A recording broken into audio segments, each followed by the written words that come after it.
साक्षी प्रत्येक आत्मा जानकर वो मैं ही हूँ ऐसी वृत्ति द्वारा अपने सिवाय सब पदार्थ के ऊपर से आत्मा बुद्धि का त्याग करना, लोक का अनुसरण करना छोड़कर दिल का अनुसरण भी छोड़ देना, इसके पश्चात शास्त्र का अनुसरण छोड़कर आत्मा के ऊपर का अध्यास भी छोड़ देना, अपने ही आत्मा में स्थित होकर युक्ति श्रवण तथा स्वानुभाव द्वारा अपने को ही सबका आत्मा रूप जानकर योगी का मन नाश होता है। निद्रा को, लोगों की बातों को, शब्द, स्पर्श, रूप, रस, गंध आदि विषयों को तथा आत्मा के विस्मरण को किसी स्थल पर अवसर दिए बिना हृदय में आत्मा का चिंतन करना। By knowing oneself as the individual witnessing self of the intellect and its modes, and by cultivating such feelings as I am that, one should renounce identification with all things except the self. After ceasing to follow others, one should give up following the dictates of one's own body and then that of the scriptures. Then one should even give up the identification with the self also. Cessation of the mind of the yogi takes place when he is centered in his own self.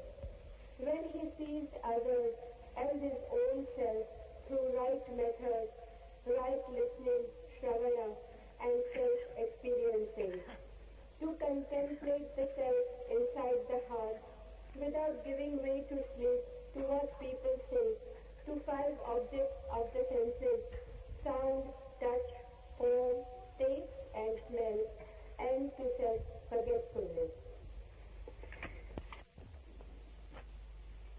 कैसे कोई सत्य में प्रवेश करे, कैसे उस परम रहस्य को जान पाए जो निकट है फिर भी नहीं जाना जाता, और जो सदा से पास है फिर भी खो गया है। उस तक हम कैसे पहुंचे, उस तक कोई भी कभी कैसे पहुंचा है। इस सूत्र में उस विज्ञान की व्याख्या है, उस मार्ग की विधि की। अभ्यास के संबंध में थोड़ी बात हमने समझी। अभ्यास का अर्थ है जैसा नहीं है वैसा देखना, और सत्य का अर्थ है जैसा है वैसा ही देखना। हम जो भी देखते हैं वो अध्यास है। हमारी दृष्टि में हम सम्मिलित हो जाते हैं, और जो भी हमारा अनुभव है वो वस्तुगत ऑब्जेक्टिव नहीं होता, सब्जेक्टिव आत्मगत हो जाता है। जो वहां बाहर है जैसा है वैसा ही हम तक नहीं पहुंचता, हमारा मन उसे विकृत कर लेता है, सजा संवार लेता है, सजावट कर देता है, आभूषण पहना देता है, काट छांट कर देता है, छोटा बड़ा बहुत बहुत रूपों में उसे रूपांतरित कर देता है। जो बड़े से बड़ा रूपांतरण है, जो गहरा से गहरा अभ्यास है, वो है हम प्रत्येक चीज के साथ अपने को जोड़ लेते हैं जिससे हम जुड़े हुए नहीं। जोड़ते ही चीज की जो वस्तु स्थिति है वो खो जाती है, और जो स्वप्न स्थिति है वो सही मालूम पड़ने लगती है। जैसे जहां जहां हम कहते हैं मेरा, कहते हैं मेरा मकान, मकान हम न थे तब भी था, हम न होंगे तब भी होगा। जो हमारे होने से पहले हो सकता है, और जो हमारे होने के बाद भी बना रहेगा, और जो हमारे मिटने के साथ मिटता नहीं है, वो मेरा कैसे हो सकता है। मैं इसी क्षण मर जाऊं तो मेरा मकान मिटता नहीं है। मेरे मकान को मेरे मिटने का पता भी नहीं चले, तो मुझसे जोड़ ही क्या है, मेरे मकान का संबंध क्या है। कल कोई और रहेगा उस मकान में और वो भी उसे मेरा कहेगा। कल कोई और रहता था, वो भी उसे मेरा कहता था। न मालूम कितने लोगों ने अपने मैं को उस मकान पर चिपकाया है और विदा हो गए, लेकिन वो मैं चिपक नहीं पाता, वो मकान किसी का हो नहीं पाता। मकान हो भी नहीं सकता किसी का, मकान अपना है, मकान खुद का है। इस जगत में प्रत्येक वस्तु स्वयं है। इसे हम ठीक से समझ लें तो अध्यास को तोड़ने में आसानी हो जाए। जमीन का एक टुकड़ा है, आप कहते हैं मेरा खेत, मेरा बगीचा। आज नहीं कल चांद पर दावा खड़ा होगा, अमेरिका कहेगा मेरा या रूस कहेगा मेरा। कल तक चांद किसी का भी न था, बस चांद था, चांद का ही था, लेकिन कोई न कोई दावा होगा और आज नहीं कल संघर्ष खड़ा होगा। अभी सूरज सिर्फ सूरज का है, कल उस पर भी दावा हो सकता है। आदमी जहां भी पैर रखता है वहीं अपने मैं की छाप लगा देता है। प्रकृति उसकी छाप को मानती नहीं, लेकिन दूसरे आदमियों को मानना पड़ता है, अन्यथा संघर्ष खड़ा होता है। और वो दूसरे लोग भी इसलिए मानते हैं उस छाप को कि वे भी वैसी छाप लगाना चाहते हैं। तो मकान किसी का हो जाता है, जमीन किसी की हो जाती है। और हमारी इतनी आतुरता क्यों होती है कि हम इस मैं की छाप को कहीं लगा दें? आतुरता इसलिए होती है कि जितनी जगह हम ये छाप लगा देते हैं, हस्ताक्षर कर देते हैं, उतना ही जितना हमारा मेरे का विस्तार बड़ा हो जाता है, उतना ही बड़ा मैं हमारे भीतर हो जाता है। मैं उतना ही बड़ा होगा जितनी चीजों पर उसकी छाप लगी है। अगर कोई आदमी कहता है कि 1 एकड़ जमीन मेरी, तो निश्चित ही उसके पास उतना बड़ा मैं कैसे होगा? दूसरा आदमी कहता है 1000 एकड़ जमीन मेरी। मेरे के विस्तार के साथ मैं बड़ा होता मालूम पड़ता है। मेरे का विस्तार कम होता है तो मैं छोटा कम होता है। तो मैं की एक एक ईंट मेरे से निर्मित होती है। तो जितना ज्यादा मैं कह सकूं मेरा, उतना बड़ा मैं का महल खड़ा हो जाता है। इसलिए सारे जीवन हम एक ही दौड़ में होते हैं कि कितनी ज्यादा चीजों पर छाप लगा दें अपनी, कह पाए कि मेरी। इस छाप लगाने में चीजों पे छाप लग भी जाती और हम छाप लगाते लगाते विदा हो जाते। और जिसे हमने कहा था मेरा, उस पर कोई और छाप लगाना शुरू कर देता है। वस्तुएं अपनी है, किसी की भी नहीं। उपयोग उनका हो भी सकता है, मालकियत नहीं हो सकती। मालकियत भ्रम है। और उपयोग जब हम करते हैं तब अनुग्रह का भाव होना चाहिए, क्योंकि जो हमारा नहीं उसका हम उपयोग कर रहे हैं। लेकिन जब हम कहते हैं मेरा, तो अनुग्रह का भाव भी चला जाता है और मेरे का एक जगत निर्मित हो जाता है। उसमें धन है, पद है, प्रतिष्ठा है, शिक्षा है, सब सम्मिलित है। और यही सम्मिलित हो तो भी आश्चर्य नहीं। जिन चीजों का मैं से कोई भी संबंध नहीं होता वे भी सम्मिलित हो जाती। हम कहते हैं मेरा धर्म, मेरा ईश्वर, मेरा देवता, मेरा मंदिर, जिनसे कि मैं का कोई भी संबंध नहीं हो सकता। और अगर हो तो फिर इस जगत से छुटकारे का कोई उपाय नहीं। क्योंकि अगर धर्म भी मेरा और तेरा हो सके और ईश्वर भी मेरा और तेरा हो सके, तब तो बड़ी कठिनाई है। फिर तो इस मेरे के बाहर जाने का मार्ग कहां मिलेगा? ईश्वर भी इसके भीतर आ जाता हो तो फिर बाहर जाने के लिए कोई जगह भी नहीं बचती। लेकिन हम मेरे की छाप मंदिर और मस्जिद पे भी लगा देते हैं, हम ईश्वर पे भी लगा देते हैं। आदमी जहां भी जाता है वहां मेरे को लेकर पहुंच जाता है। और इसके अनुसांगिक हिस्से समझ लें। मैं बड़ा होता है मेरे से, लेकिन जितना मेरे का फैलाव होता है उतना दुख भी बढ़ जाता है। अकेला मैं ही बड़ा होता तब भी कोई कठिनाई न थी। मैं की बढ़ती दुख की भी बढ़ती है, क्योंकि मैं है एक घाव, और जितना बड़ा मैं होता है उतनी आप चोट के लिए खुले हो जाते, उतनी बड़ी जगह हो जाती जिस पे चोट की जा सकती है। जैसे कि बड़ा घाव हो तो उस पर दिन भर चोट लगे, कहीं से भी उठे बैठे और चोट लगे।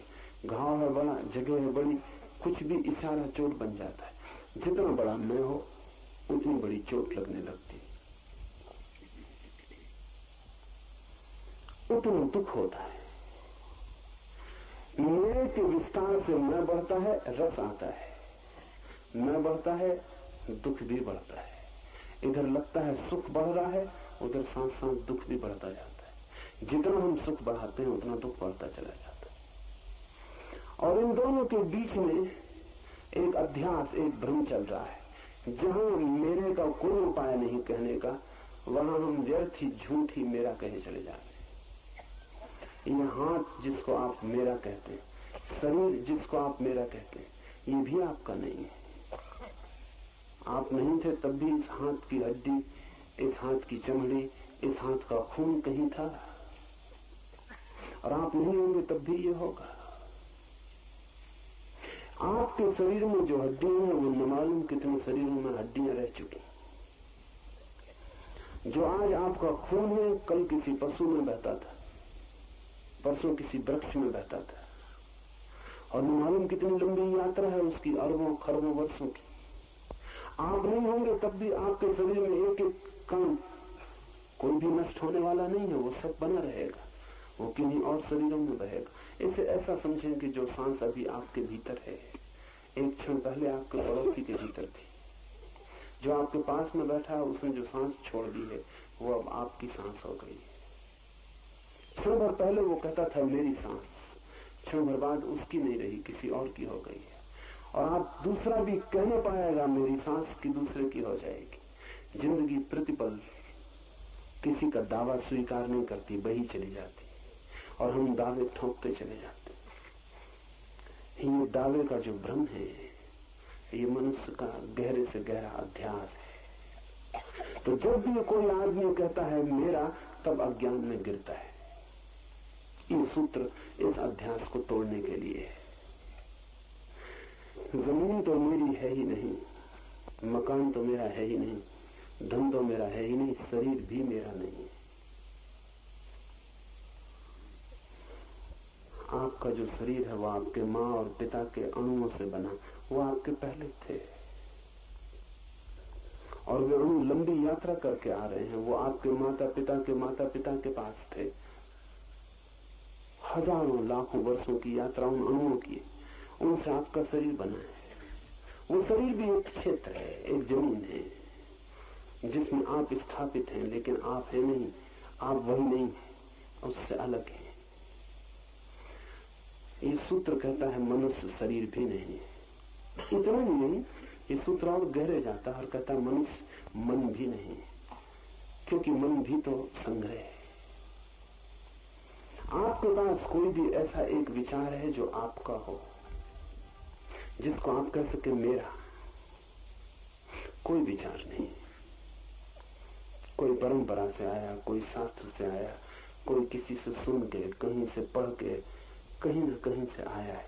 अगर आप अपने एक एक विचार की जन्म पत्री की खोज करें और एक एक विचार की यात्रा देखें, तो आप पाएंगे आपके पास एक भी विचार अपना नहीं है। सब विचार उधार, सब कहीं से आए।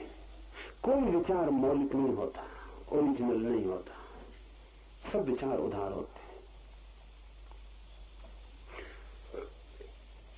पर विचार को भी हम कहते हैं मेरा। वहां भी हम ध्यान रहे, श्वास तक मेरी नहीं कही जा सकती। विचार और भी सूक्ष्म बात है, लेकिन उसे भी मेरा नहीं कहा जा सकता। इस विश्लेषण में गहरे उतरते उतरते कहां पहुंचता है आदमी? उपनिषद कहां पहुंचे, बुद्ध कहां पहुंचते हैं, महावीर कहां पहुंचते हैं? इस विश्लेषण को करते करते, इस काट को करते करते, ये भी मैं नहीं हूं बच रहा है। जब सब काट डाला जाता है और काटने का कोई उपाय नहीं रह जाता। जब सब तोड़ दिए जाते हैं संबंध और कोई संबंध बचता नहीं जिससे तोड़ा जाए, तब भी जो बच रहता है उसी को उपनिषद साक्षी कहते हैं। वही है विटनेस। ये बड़ा संसार है चारों तरफ, ये मेरा नहीं है। और शुक्र के पास आता हूं, ये शरीर भी मेरा नहीं है। और भीतर उतरता हूं, ये मन भी मेरा नहीं है।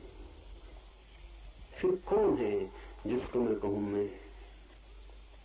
या कि मेरे भीतर कोई भी नहीं है जिसको मैं कहूं मैं हूं या नहीं हूं?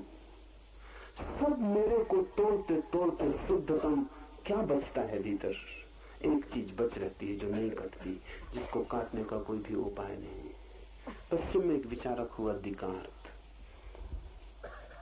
गहरा विचारक था, और उसने तय किया कि तब तक कोई बात न मानूंगा जब तक कि असंदिग्ध सत्य उपलब्ध न हो जाए, जिस पे संदेह न किया जा सके।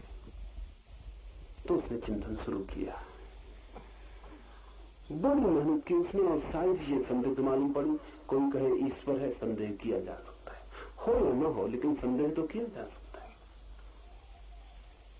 कोई कहे स्वर्ग है, मोक्ष है, संदेह किया जा सकता है। दिकार्त कहता था कि मैं तो जिस पे संदेह ही न किया जा सके, ऐसा नहीं है कि जिसको सिद्ध किया जा सके, तर्क किया जा सके, नहीं, संदेह ही न किया जा सके, इनडिबिटेबल, असंदिग्ध हो तभी मानूंगा। बहुत खोज करके लेकिन एक जगह आके वो भी रुक गया। उसने सब इनकार कर दिया, ईश्वर, स्वर्ग, नरक सब फेंक दिए, लेकिन एक जगह आके अटक गया। मैं हूं या नहीं? दिकार्त ने कहा इस पर संदेह नहीं किया जा सकता, क्योंकि अगर मैं ये भी कहूं कि मैं नहीं हूं तो ये कहने के लिए भी मेरे होने की जरूरत पड़ जाती।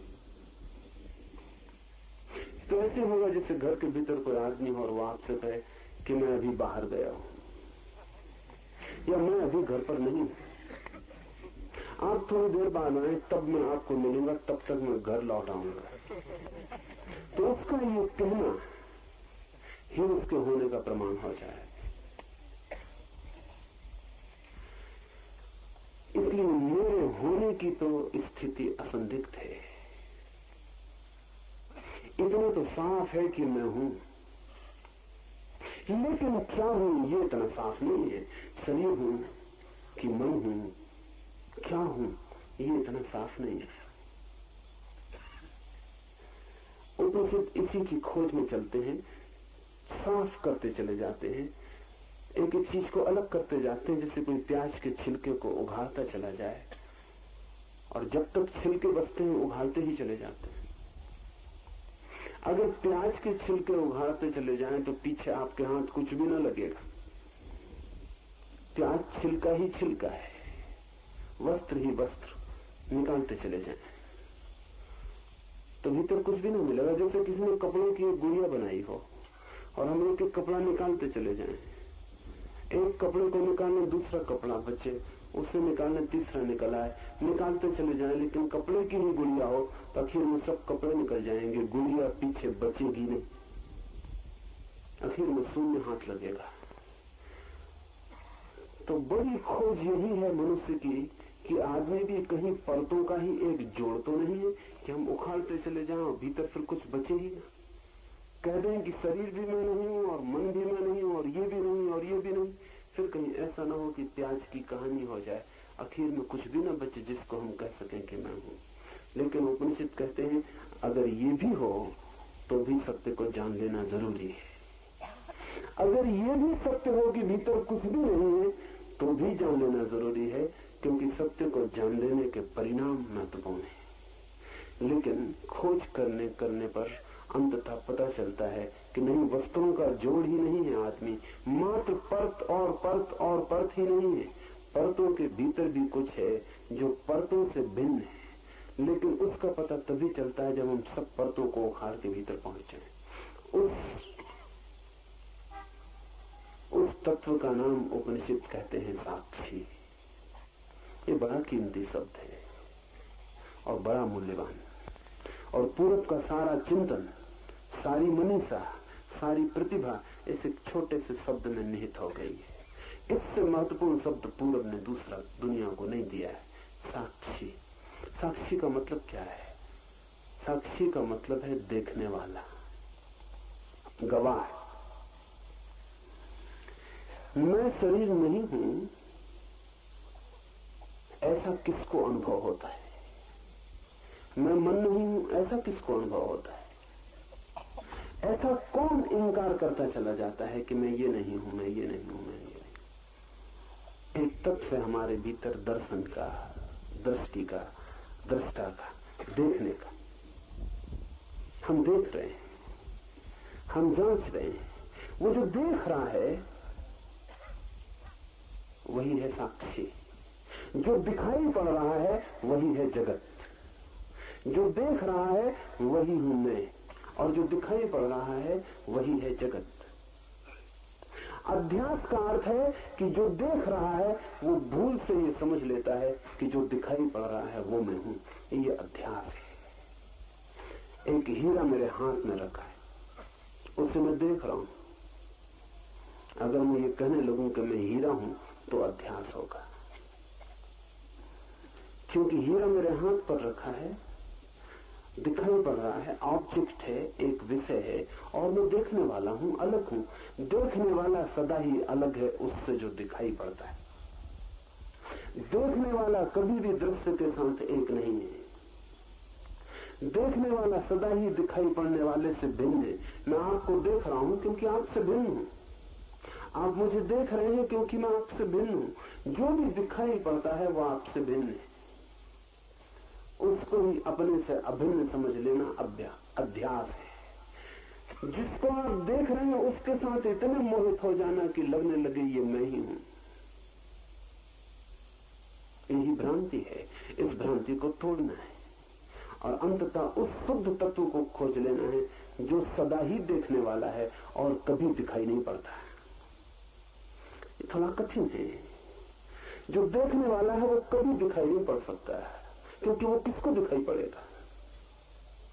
आप सारी चीजों को देख सकते हैं जगत की, सिर्फ अपने को छोड़कर। आप अपने को कैसे देखिएगा? क्योंकि देखने में दो की तो जरूरत पड़ेगी ही, जो देखे और जो दिखाई पड़े। आप सब कुछ देख सकते हैं, अपने भर को आप नहीं देख सकते। कैसे देखिएगा? किसी चमीटे से हम उसी चमीटे को पकड़ने की कोशिश करने लगे। सब पकड़ सकते हैं उस चमीटे से, सिर्फ उसी चमीटे को पकड़ने की कोशिश असफल जाएगी और तब बड़ी मुश्किल होगी कि चमीटा भी कैसा पागल है, सब कुछ पकड़ लेता है तो अपने को क्यों नहीं पकड़ पाता? हम सब कुछ देख लेते हैं, अपने को नहीं देख पाते, देख भी नहीं पाएंगे। और जिसको भी हम देख लेंगे जान लेना कि वो हम नहीं है। तो जिस चीज को भी आप देखने में समर्थ हो जाएं, आप समझ लेना कि इतनी बात तय हो गई कि ये मैं नहीं हूं। कोई आदमी अगर ईश्वर का दर्शन कर ले तो समझ लेना एक बात पक्की हो गई कि आप ईश्वर नहीं हैं। आपको भीतर प्रकाश का दर्शन हो जाए तो समझ लेना एक बात पक्की हो गई कि आप प्रकाश नहीं है। आपको भीतर आनंद का अनुभव हो जाए तो आप एक बात पक्की समझ लेना कि आप आनंद नहीं है। जिस चीज का भी अनुभव हो जाए वो आप नहीं है। आप तो वो है जिसको अनुभव होता है। तो जो भी चीज अनुभव बन जाती है उसके आप पार हो जाते। इसलिए एक कठिन बात समझ लेनी उपयोगी होगी कि अध्यात्म कोई अनुभव नहीं है। दुनिया में सब चीजें अनुभव है, अध्यात्म कोई अनुभव नहीं है। अध्यात्म तो उसकी तरफ पहुंच जाना है जिसको सब अनुभव होता है और जो स्वयं कभी अनुभव नहीं बनता। अनुभोक्ता, साक्षी, दृष्टा। आपको मैं देखता हूं, उधर आप हैं, इधर मैं हूं। उधर आप हैं जो दिखाई पड़ रहा है, इधर मैं हूं जो देख रहा है। ये दो हैं। अपने को बांटने का कोई उपाय नहीं कि मैं अपने को 2 टुकड़े में कर लूं और एक देखे और एक दिखाई पड़े। अगर टुकड़ा हो सके, 2 टुकड़े हो सके, तो जो टुकड़ा देखेगा वही मैं हूं और जो टुकड़ा दिखाई पड़ेगा वो मैं नहीं रहा। वो बात समाप्त हो गई, वो मुझसे टूट गया, वो अलग हो गया। उपनिषद की व्यवस्था, प्रक्रिया, विधि यही है। नेति नेति, जो भी दिखाई पड़ जाए कहो कि ये भी नहीं, जो भी अनुभव में आ जाए कहो ये भी नहीं, और हटते जाओ पीछे, हटते जाओ पीछे, हटते जाओ पीछे। उस समय तक हटते जाओ जब तक कि कोई भी चीज इंकार करने को बाकी रहे। एक ऐसी घड़ी आती है सब दृश्य खो जाते, एक ऐसी घड़ी आती सब अनुभव गिर जाते। सब ध्यान रखना, सब काम वासना का अनुभव तो गिरता ही है, ध्यान का अनुभव भी गिर जाता है।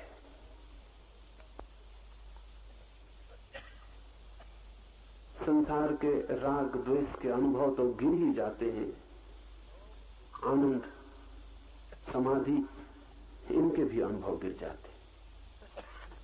बस रहता है खालिस देखने वाला, कुछ भी दिखाई नहीं पड़ता, शून्य हो जाता है चारों तरफ,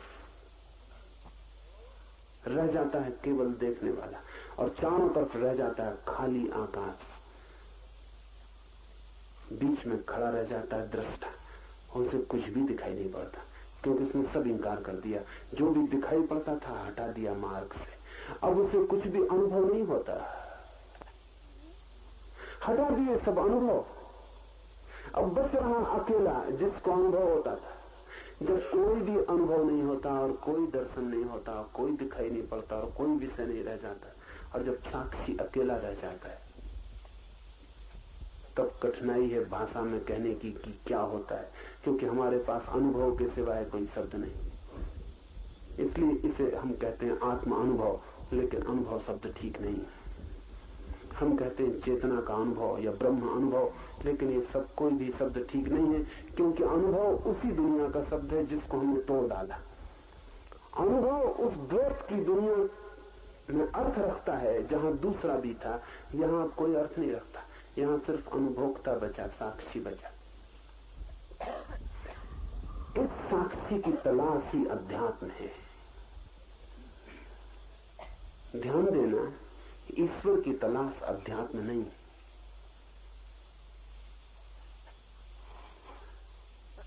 पुराने योग सूत्रों ने ईश्वर की चर्चा ही नहीं की, बात ही नहीं उठाई, कोई जरूरत न थी। बाद में योग सूत्रों ने ईश्वर की चर्चा भी की तो उसको भी एक अध्यात्म की खोज का साधन का साध्य नहीं, उसे भी कहा कि ये साधना में सहयोगी होता है, इसलिए ईश्वर को मान लेना अच्छा है। साधना में सहयोगी होता है अध्यात्म की खोज में, इसलिए मान लेना अच्छा, एक उपकरण है। ईश्वर भी एक विधि है बस, इसलिए बुद्ध ने इंकार कर दिया, महावीर ने ईश्वर को इंकार कर दिया, उन्होंने दूसरी विधियां खोज ली, उन्होंने कहा इस विधि की कोई भी जरूरत नहीं है।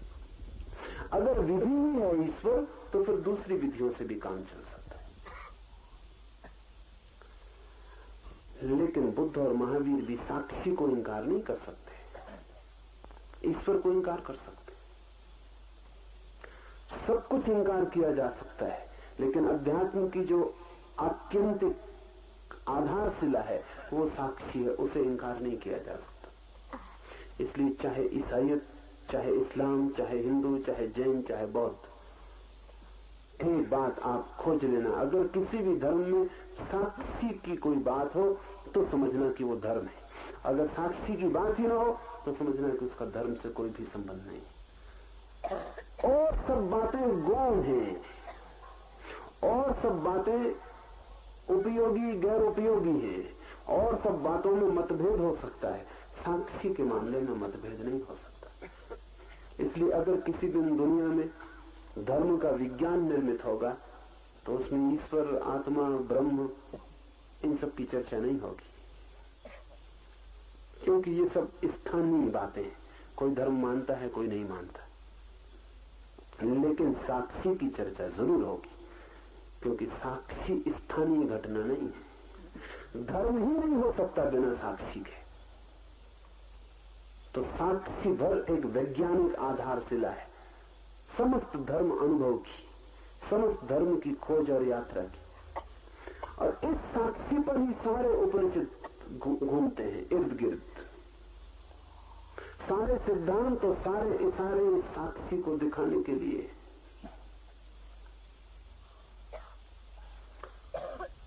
थोड़ा हम समझने की कोशिश करें, क्योंकि शब्द से तो समझ में आ जाता है कि साक्षी का क्या मतलब है, लेकिन साधना में बड़ी जटिल बात है।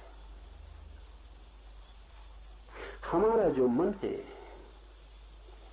वो एक तीर की तरह है जिसमें एक तरफ फल लगा हुआ है तीर का। तीर को आपने देखा, तीर दो तरफ नहीं चल सकता। अगर आप तीर को चला दें तो एक ही तरफ जाएगा, या कि आप सोचते हैं दो तरफ भी जा सकता। तीर के दो तरफ जाने का कोई भी उपाय नहीं। तीर जाएगा अपने निशाने की तरफ, एक तरफ। तो जब प्रत्यंचा पर कोई तीर को चढ़ाता है और प्रत्यंचा से तीर छूटता है तो दो बातें ख्याल में ले लें। प्रत्यंचा जहां वो चढ़ा था वहां से छूट जाता है, दूर हटने लगता है, और जहां वो नहीं था साध्य लक्ष्य उस तरफ बढ़ने लगता है। एक स्थिति ये थी कि प्रत्यंचा पर चढ़ा था तीर, दूर बैठा था पक्षी वृक्ष पर, उसकी छाती में नहीं चुभा था तीर। तीर था प्रत्यंचा पर, पक्षी पर नहीं था। फिर छूटा तीर, प्रत्यंचा से दूर होने लगा और पक्षी के पास होने लगा। फिर एक स्थिति आएगी पक्षी की छाती में चुभ गया, प्रत्यंचा खाली रह गई और तीर पक्षी की छाती में हो गया। ध्यान पूरे समय हम यही कर रहे हैं कि जब भी हमारे ध्यान का तीर छूटता है तो हमारी प्रत्यंचा से खाली हो जाता है भीतर से, और जिसकी तरफ जाता है उस पर जाकर टिक जाता है। कोई चेहरा आपको सुंदर लगा, तीर छूट गया ध्यान का, भीतर नहीं है अब तीर, अब ध्यान भीतर नहीं है, अब ध्यान भागा और दौड़ा और सुंदर चेहरे से जाकर लग गया। सड़क पर हीरा पड़ा है, तीर छूट गया प्रत्यंचा से, अब ध्यान भीतर नहीं, अब ध्यान भागा दौड़ा और जाके चुप गया हीरे की छाती में। अब ध्यान हीरे में है, अब आप में नहीं, या ध्यान अब कहीं और है। तो आपके सब ध्यान के तीर कहीं कहीं कहीं कहीं जाके छिद गए। आपके पास भीतर कोई ध्यान नहीं, हमेशा बाहर जा रहा है। तीर तो एक तरफा ही हो सकते हैं, लेकिन ध्यान दो तरफा हो सकता है, और वही हो जाए तो साक्षी का अनुभव होता है। ध्यान का तीर दो तरफा हो सकता है, उसमें दो फल हो सकते हैं। और जब आपका ध्यान किसी की तरफ जाए तो आप अगर इतना कर पाए तो आपको साक्षी का अनुभव किसी न किसी दिन हो जाएगा। जब आपका ध्यान किसी पर जाए, रास्ते से गुजरी कोई सुंदर युवती, कोई सुंदर युवक, आपका ध्यान अटक गया, तब आप अपने को बिल्कुल भूल गए, यहां भीतर ध्यान न रहा। अब आप होश में नहीं, अब आप बेहोश, क्योंकि आपका होश तो किसी और के पास चला गया। अब आपका होश तो उसकी छाया बन गया, अब आप होश में नहीं। अगर आप ये काम कर सकें कि कोई आपको सुंदर दिखाई पड़ा, ध्यान उस पर गया, उस समय इस पर भी भीतर ध्यान जाए जहां से प्रत्यंचा से तीर छूट रहा है, उसकी तरफ भी हम एक साथ ही अगर देख पाए, जहां से ध्यान जा रहा है वो स्रोत और जिसकी तरफ ध्यान जा रहा है वो लक्ष्य, अगर दोनों हमारे ध्यान में एक साथ आ जाएं, तो आपको पहली दफा पता चलेगा कि साक्षी का क्या अर्थ है।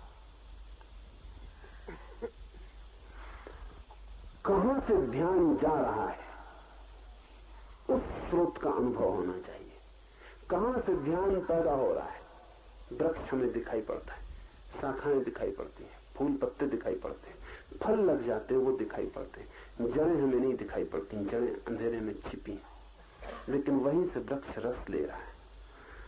आपका ध्यान फैलता है चारों तरफ, जगत का बड़ा वृक्ष निर्मित हो जाता है, लेकिन जहां से ध्यान निकलता है, जिस स्रोत से, जिस चैतन्य के सागर से निकलता है, उस तरफ का कोई भी पता नहीं। उन जड़ों का भी बोध साथ साथ होने लगे, एक साथ आपको दोनों बात दिखाई पड़ने लगे। इससे ऐसा समझे मैं बोल रहा हूं तो आपका ध्यान मेरे बोलने पर लगा है।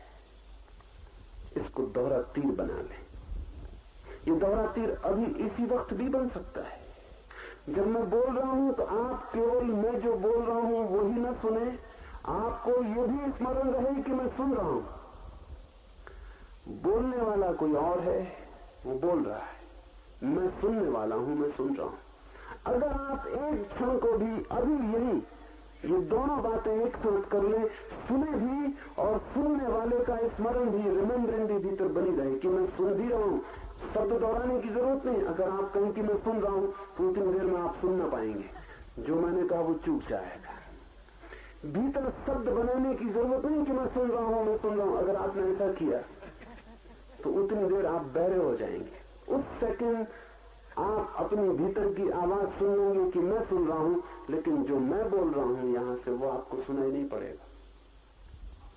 मैं जो बोल रहा हूं वो सुनाई पड़ता रहे। और साथ ही आपको ये भी स्मरण हो जाए, शब्दों में नहीं, ये भी आपकी प्रतीति साफ हो जाए कि इधर सुनने वाला भी बैठा है, इधर सुनने वाला है, उधर बोलने वाला है। ये दोनों एक साथ आपकी चेतना में झलक जाए, तत्क्षण आपको साक्षी का अनुभव हो जाएगा कि साक्षी क्या है।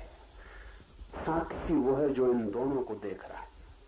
और थोड़ा भीतर प्रवेश करें। आप सुन रहे हैं, मैं बोल रहा हूं। साक्षी वो है जो दोनों का अनुभव कर रहा है कि बोला जा रहा है, सुना जा रहा है। जब आपकी चेतना का तीर दोहरा हो जाता है तो तत्क्षण आप तीसरे बिंदु पर खड़े हो जाते।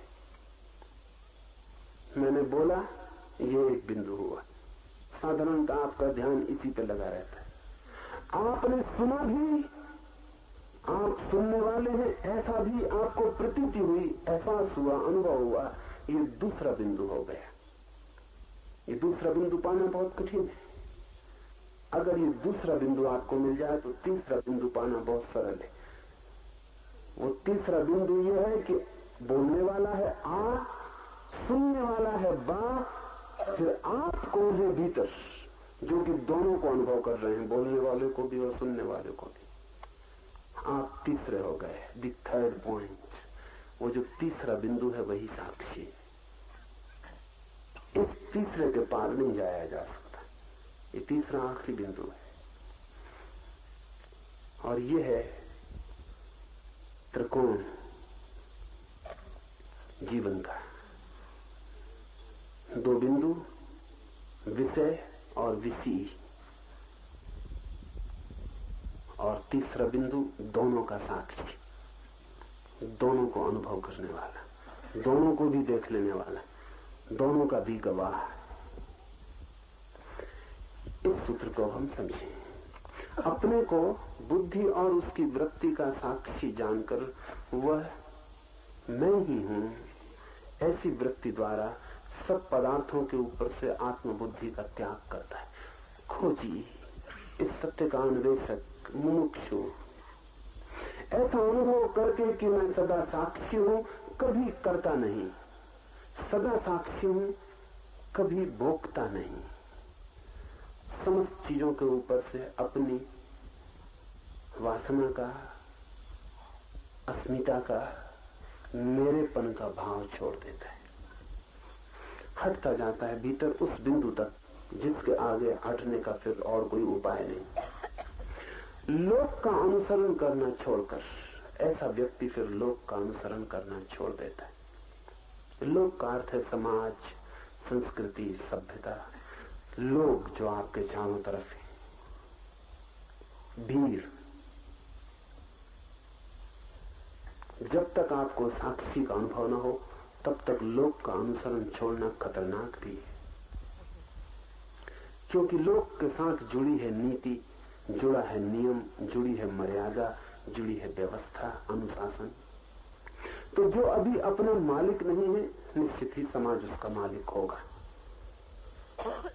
जो अपना ही मालिक नहीं है, किसी को उसे नियंत्रित करना होगा। कोई अनुशासन चाहिए, अन्यथा विक्षिप्त हो जाएगी अवस्था, अराजक हो जाएगी।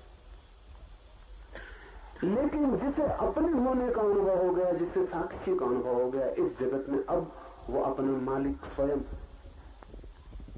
ये बड़े मजे की बात है। जो सब मालिकियत छोड़ देता है वो अपना मालिक हो जाता है, और जो सब मालिकियत इकट्ठा करता रहता है वो केवल खबर देता है कि अपनी मालिकियत उसके पास नहीं। इसका मतलब ये हुआ कि जो इस कोशिश में लगा है कि मेरा हो मकान, मेरी हो जमीन, मेरा हो राज्य, मेरा हो ये, मेरा हो वो, एक बात पक्की है कि वो खुद का नहीं, क्योंकि जिसे अपने भीतर का राज्य मिल जाए उसे फिर सब राज्य फीके और व्यर्थ हो जाते, और जो अपने साम्राज्य को पाले फिर उसकी कोई आकांक्षा किसी साम्राज्य की नहीं रह जाती। उसके पास साम्राज्य भी हो तो भी व्यर्थ हो जाता है। अगर उसकी बाहर के साम्राज्य की वासना प्रबल है तो इस बात की खबर है, इंगित है, इशारा है कि भीतर के मालिक का उसे कुछ भी पता नहीं, उसी की कमी पूर्ति कर रहा है। भीतर मालिक नहीं है, चीजों की मालिकियत बना के भरोसा बिठा रहा है अपने पर कि मैं मालिक हूं। देखो इतनी है मेरी जमीन, इतना है मेरा धन, इतना है मेरा फैलाव। ऐसा करके वो अपने को भरोसा दिला रहा है कि नहीं, कौन कहता है कि मैं मालिक नहीं हूं, इतनी चीजों का मालिक हूं। ये मालिकियत झूठी है, क्योंकि चीजों का कोई जगत में कभी मालिक नहीं होता। भर्तहरि राज्य छोड़कर चला गया तो बड़ी मीठी घटना घटी। राज्य छोड़कर जंगल में चला गया, साधना करने लगा, ध्यान में लीन रहने लगा। एक दिन अचानक ऐसा हुआ कि बैठा है अपनी गुफा के द्वार पर, एक घुड़सवार अचानक रास्ते पर आया। उसके आते देरी भी नहीं हुई थी कि दूसरा घुड़सवार दूसरी मार्ग से भी उसी के सामने गुफा के द्वार पर आ गया। दोनों की तलवारें एकदम खिंच गई। भर्तहरि को कुछ समझ में न आया, दोनों की तलवारें जमीन पर टिक गई। तब उसने नीचे की तरफ गुफा से देखा, वहां एक बड़ा हीरा पड़ा है। पहले घुड़सवार ने कहा कि नजर मेरी पहले पड़ी इसलिए हीरा मेरा है। दूसरे घुड़सवार ने कहा कि मेरी तलवार की तरफ देखते हो, मेरी भुजाओं की तरफ देखते हो, नजर कब किसकी पड़ी इससे क्या लेना देना है। जो मालिक हो सकता है वो मालिक है, मालिक में तलवारें खिंच गई, गर्दनें कट गई। क्षण भर बाद ही दोनों गर्दनें जमीन पर कटी हुई पड़ी थी, दोनों शरीर रक्त से भरे हुए जमीन पर पड़े थे। हीरा अपनी जगह पड़ा था। भर्तहरि ने कहा कि बड़ी हैरानी की बात है, जिस हीरे के लिए दोनों ने मालिकियत की और दोनों मिट गए, उस हीरे को पता भी नहीं होगा कि क्या क्या हो गया उसके आसपास, और पता नहीं इस हीरे के आसपास कितना कितना नहीं हो गया होगा। और हीरा वहीं पड़ा है, और कितने लोग कटते पिटते रहेंगे उस हीरे के लिए, और हीरा वहीं पड़ा रहेगा। मालिकियत की कोशिश वस्तुओं पर इस बात की खबर है कि अपने पर मालिकियत नहीं, और जब कोई व्यक्ति साक्षी का अनुभव करने लगता है तो अपना मालिक हो जाता है। मालिकियत की वासना गिर जाती, अब वो किसी का मालिक नहीं होना चाहता, क्योंकि वो जानता है कोई उपाय ही नहीं है किसी और के मालिक होने का। इसे दोहरा दूं, कोई उपाय ही नहीं है किसी और के मालिक होने का। पति अगर सोचता हो कि पत्नी का मालिक है तो विक्षिप्त है, पत्नी अगर सोचती हो कि पति की मालिक है तो उसके मस्तिष्क के इलाज की जरूरत है। कोई मालिक किसी का हो नहीं सकता, क्योंकि सभी अपने मालिक पैदा हुए। स्वभाव से सबकी मालिकियत भीतर छिपी है, उसे किसी भी हिसाब से हटाया नहीं जा सकता, और जब तक वो हटे ना तब तक दूसरा कोई मालिक कैसे हो सकेगा। इसलिए एक मर्जी की घटना घटती, पति सोचता है मैं मालिक हूं, पत्नी हंसती है भीतर मनी मन में, और वो जानती है कि मालिक मैं हूं। इसीलिए कलह, 24 घंटे कलह। वो कलह इसी बात की है कि प्रतिपल तय करना पड़ता है कि मालिक कौन है अधिकार में। भरोसा पक्का नहीं, कभी भी पक्का भरोसा नहीं, किसी चीज का कोई भरोसा नहीं, तो व्यक्तियों का तो बिल्कुल भरोसा नहीं। हीरे तक की मालकियत नहीं हो सकती तो जीवित व्यक्ति की मालकियत कैसे हो सकती? साक्षी जिसको अनुभव हुआ वो सब मालकियत छोड़ देता है, क्योंकि अपना मालिक हो जाता है। जो मालकियत हो सकती है वो उसकी हो जाती, जो नहीं हो सकती उस पागलपन में वो नहीं पड़ता। ऐसी अवस्था में वो लोक की चिंता छोड़ दे सकता है, छोड़ देता है, क्योंकि अब कोई नियंत्रण उसके ऊपर नहीं, अपना नियंता है। अब अपने पैर से ही यात्रा कर सकता है, अब अपने ही प्रकाश में चल सकता है, अब किसी उधार प्रकाश की कोई भी जरूरत नहीं। लोक का अनुसरण करना छोड़कर वो देह का अनुसरण करना भी छोड़ देता है, दूसरों का अनुसरण तो छोड़ ही देता है। जैसे ही साक्षी की प्रतीति गहरी होती वो देह की गुलामी भी छोड़ देता है। फिर देह उससे नहीं कहती कि ऐसा करो तो वो करे, उससे जो करना होता है वही करता, और देह छाया की तरह उसके पीछे चलती। अभी आपकी देह छाया की तरह नहीं चलती, आप छाया की तरह देह के पीछे चलते। देह कहती ऐसा करो, वैसा आपको करना पड़ता है। देह कहती ऐसा मत करो, वैसा आपको रोकना पड़ता है। देह मालिक है, उसके इशारे आपको चलाते हैं। होगी ही, क्योंकि जो अपना मालिक नहीं है समाज उसका मालिक होगा और प्रकृति उसकी मालिक होगी। समाज है हमारे चारों तरफ फैला हुआ मनुष्यों का समूह, और देह है हमारी पृथ्वी से प्रकृति से जुड़ी हुई। जो अपना मालिक हुआ वो लोगों के समूह के व्यवस्था से भी मुक्त हो जाता है और प्रकृति की व्यवस्था से भी। फिर देह उसे नहीं बताती कि ऐसा करो, फिर वही चलता है और देह उसका अनुसरण करती है। देह के अनुसरण करने की घटना बड़ी मूल्यवान है। हमें तो ख्याल में भी नहीं आ सकता कि देह कैसे अनुसरण कर सकती है। हम सोच भी नहीं सकते जब देह को भूख लगेगी तो महावीर को भी तभी भूख लगेगी ना जब देह को भूख लगेगी, और जब देह कहेगी कि भूख लगी तभी तो महावीर भोजन की तलाश पे निकलेंगे भिक्षा के लिए। देह कैसे पीछा करेगी? क्या महावीर कह देंगे कि ठीक अब मुझे भूख लगी तो देह को भूख लग जाएगी? क्या मतलब देह के अनुसरण का? गहरा कीमिया है। निश्चित ही महावीर जब तक राजी न हो तब तक देह को भूख नहीं लगेगी। नहीं लगने का क्या मतलब है? देह को क्या होता है, देह को क्या प्रतीतियां होती हैं, ये महावीर जब सुनने को राजी होंगे तभी देह बता पाएगी। इसलिए महावीर तय करते हैं कि मैं 1 महीना उपवास करूंगा। आप तय करें कि मैं आज उपवास करूंगा, तो आप 24 घंटे भोजन करेंगे। मन ही मन में भोजन चलेगा, क्योंकि देह कहेगी मालिक कौन है मुझसे बिना पूछे। उपवास तो ठीक है, तो देह 24 घंटे खबर देगी भूख भूख भूख, और आपकी पूरी चेतना भूख से आच्छादित हो जाएगी। ऐसे भूखे रहने में ज्यादा देह दिक्कत नहीं देगी। अगर एक दिन भोजन न करे तो देह इतना परेशान न करेगी। सुबह से तय कर ले, ये बड़े मजे की बात है। अगर आप रोज 1 बजे भोजन करते हैं तो सुबह से 1 बजे तक तो भोजन करते ही नहीं है। रोज 1 बजे भोजन करते हैं, कल सुबह 6 बजे उठ के तय कर लें कि आज उपवास करेंगे। सुबह 6 बजे से भोजन शुरू हो जाए। 1 बजे तक तो रुकना चाहिए था देह को कम से कम, लेकिन देह को इशारा मिल गया कि आप मालिकियत करने की कोशिश कर रहे हैं। देह सुबह से उपद्रव शुरू कर देगी। 1 बजना तो बहुत दूर का मामला है।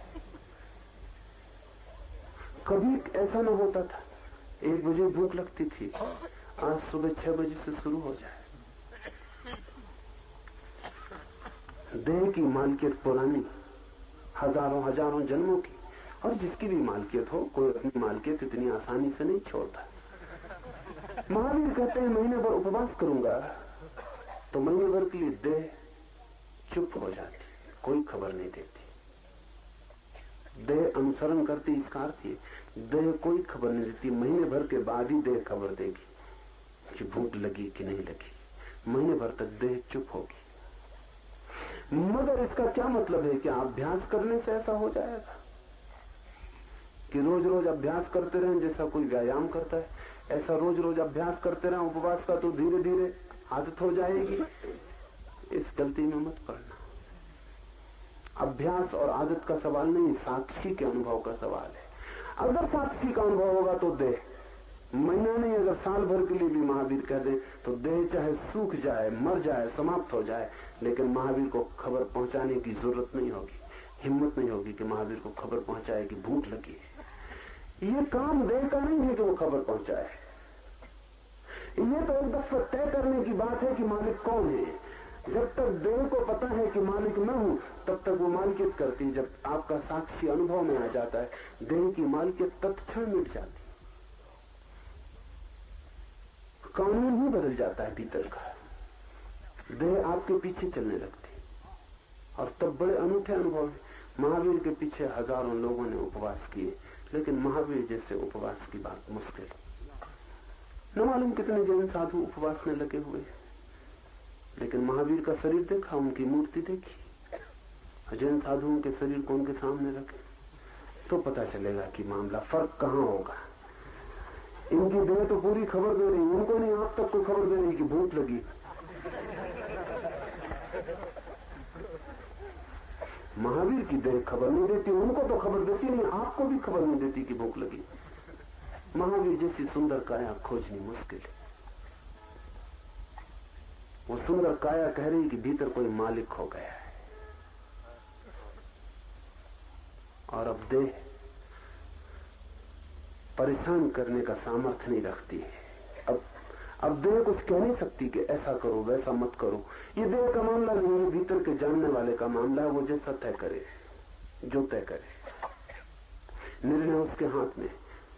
वो मरना चाहे तो मरे, जीना चाहे तो जिए, लेकिन देह बीच में अड़ंगा नहीं डाल सकती। वो सिर्फ छाया की तरह पीछा करे। लोक का अनुसरण छूट जाता है, देह का अनुसरण भी छोड़ देता है। इसके पश्चात शास्त्र का अनुसरण छोड़कर आत्मा के ऊपर का अध्यास भी छोड़ देता है। ऐसे छोड़ता चला जाता है। लोक को, देह को, शास्त्र का अनुसरण छोड़ देता है। जिसको साक्षी का अनुभव हुआ उसके लिए शास्त्र व्यर्थ हो जाता। ये जरा जटिल मामला है। इसे हम उल्टा भी कह सकते हैं कि जिससे साक्षी का अनुभव हुआ उसके लिए शास्त्र सार्थक हो जाते। ऐसा भी कह सकते हैं जिसको साक्षी का अनुभव हुआ उसके लिए शास्त्र व्यर्थ हो जाते। और इन दोनों का मतलब एक है। इनका मतलब एक इसलिए है कि जब तक आपको साक्षी का अनुभव नहीं हुआ तब तक आपके लिए कोई भी शास्त्र सार्थक नहीं है। आप कंठस्थ कर ले सकते हैं, आपको पूरा वेद कंठस्थ हो सकता है, लेकिन सार्थक नहीं है, क्योंकि अर्थ शब्द में नहीं होता, अर्थ अनुभव में होता है। आपको खुद का कोई अनुभव नहीं, आप तोते की तरह रटते रह सकते हैं कि साक्षी साक्षी साक्षी। जब आप रट रहे हैं तब भी कोई साक्षी भीतर नहीं है जो इसको सुन रहा हो। शास्त्र तब तक व्यर्थ है जब तक आपको अपना अनुभव नहीं हुआ, लेकिन तभी तक सार्थक मालूम पड़ता है जब तक आपको अपना अनुभव नहीं हुआ। जिस दिन आपको अपना अनुभव हो जाता है तब आप स्वयं ही शास्त्र हो जाते हैं। जब आप अपने स्वयं ही शास्त्र हो गए तो अब शास्त्र की क्या सार्थकता। तो शास्त्र जिस दिन सार्थक होता है उसी दिन व्यर्थ हो जाता है। जान लिया आपने ही वो जो शास्त्र जमाते हैं, अब शास्त्र का क्या मूल्य। पहुंच गए मंजिल पर, हो गई यात्रा, तो वो जो नक्शा ढोए रखते थे अब तक, उसका अब क्या अर्थ, उसको फेंक दे सकते हैं। उस नक्शे को अब क्या करिएगा। बुद्ध कहा करते थे कि कोई नदी पार करता है नाव पर, पार होते ही नदी नाव व्यर्थ हो जाती, फिर उसे वहीं छोड़ के चल देता है। लेकिन बुद्ध कहते थे एक दफा 4 गंवारों ने भी नदी पार की, तो पार कर ली उन्होंने, फिर उतर के नाव अपने सिर पर रख ली। गांव के लोगों ने बहुत समझाया कि हमने और पार करने वाले भी देखे, नाव वहीं छोड़ देते हैं, तुम क्या करते हो। उन्होंने कहा जिसने इतना सहारा दिया उसको हम ऐसे ही छोड़ दें, हम ऐसे गंवार नहीं। फंस गए, नाव ने नदी तो पार करवा दी, अब नाव कैसे पार हो। अब उसको सिर पे लिए घूमने लगे, अब उस नाव से छुटकारा न हो। और ऐसा मत सोचना कि वो लोग मर गए, वो मर गए लेकिन उनकी औलाद उन नावों को धोती रहती। कहते हमारे बाप इसी शास्त्र को धोते थे, हम भी इसको धोएंगे। उनके बाप ने भी यही किया था। अब हम क्या कर सकते, मजबूरी। ये सदा हमारे बाप दादों के सिर पर रहा है, हम भी इसको सिर पर रखेंगे। और फिर इस शास्त्र नाव है, इससे कितने ऋषि मुनि पार नहीं हो गए। जिस दिन स्वयं का अनुभव होता है उस दिन शास्त्र में कुछ भी नहीं बचता। ये भी ठीक है, उसी दिन शास्त्र सार्थक होता है, ये भी ठीक है, क्योंकि उसी दिन पता चलता है जो शास्त्र ने कहा था वो ठीक है। ये पैराडॉक्सिकल विरोधाभासी वक्तव्य मालूम पड़ेगा। जिस दिन शास्त्र पता चलता है सही है, उसी दिन बेकार हो जाता है, उसको छोड़ देता है, उसको असली अध्यात्म का पथिक शास्त्र को छोड़ देता है। और अंतिम बात उपनिषदों ने कमाल की कही है। सिर्फ बुद्ध ने उतनी हिम्मत की और कह दिया कि आत्मा भी मैं नहीं हूं। उपनिषद का यह आखिरी सूत्र अद्भुत है, इसमें बुद्ध का सारा सार आ गया। और अंत में जब शास्त्र भी छोड़ देता है तो आत्मा के ऊपर का भी अध्यास छोड़ देता है। फिर वो ये भी नहीं कहता कि मैं आत्मा हूं, मैं मकान नहीं हूं, यहां से शुरू हुई थी बात। मैं शरीर नहीं हूं, मैं मन नहीं हूं, यहां गहरी गई थी। ये आखिरी छलांग है कि मैं आत्मा भी नहीं हूं। इसका क्या मतलब होगा? इसका मतलब ये होगा कि अब मैं कोई भी अपनी सीमा बनाऊं वो ना समझिए। जब हम कहते हैं मैं आत्मा हूं तो आपकी आत्मा अलग हो जाती है, मेरी अलग हो जाती है। जब मैं कहता हूं मैं आत्मा हूं तो मैं व्यक्ति हो जाता हूं और ये सारी समष्टि मुझसे अलग हो जाती है। आखिरी अध्यास ये भी टूट जाता है कि मैं अलग हूं, कि मैं व्यक्ति हूं। तब ये सारी समष्टि और मेरे बीच के सारे फासले, सारी सीमाएं गिर जाती। तब बूंद सागर हो जाती। तो बूंद ये भी कैसे कहे कि मैं बूंद हूं? तो बूंद गिर के सागर हो जाती। तो बूंद कैसे कहे कि मैं बूंद हूं? आखिर में जब सब छूट जाता है तब ये भी छूट जाता है कि मैं आत्मा हूं। इसका अर्थ ये नहीं कि आत्मा नहीं है, इसका ये अर्थ है कि मैं परमात्मा हूं। आत्मा भी होने से काम नहीं चल सकता है। ये घोषणा बड़ी कठिन है और ये घोषणा जब भी की जाती तब कठिनाई खड़ी हो जाती।